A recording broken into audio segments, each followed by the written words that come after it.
হাসিনার বয়ফ্রেন্ড শুয়ে আছে, আমাদের সেই স্যাক খাওয়া ভোটকা মোটকা আমাদের সাইদুর ভাই সবে চলে আসে। ভাই আপনি নিজেও তো স্যাক খাইছেন, এই স্যাক খাওয়া প্রেমিক নিয়ে আপনি কেন বসে আছেন বলেন?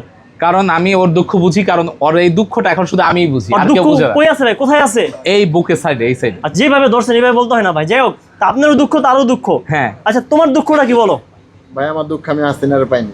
হাসিনার পাও নাই, আর 7 বার ধরা গেছে এটা কইবা না? নিউ মার্কেট গেছিলাম 7 বার ধরা খাইছি ভাই।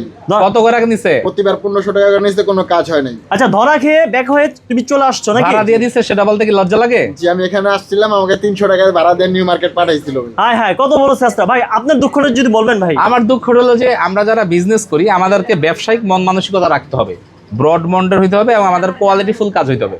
দেখা গেল যে আমার এই মার্কেটে আমাকে দেখা দিকে আরো 3-4টা প্রতিষ্ঠান হয়েছে, কিন্তু এরা সবাই বলে যে এটাই সাইদুর ট্যাটুর দোকান এবং আমরা এখানে কাজ করি, এবং আমাদের মেইন ব্রাঞ্চ হলো নিউ মার্কেটে।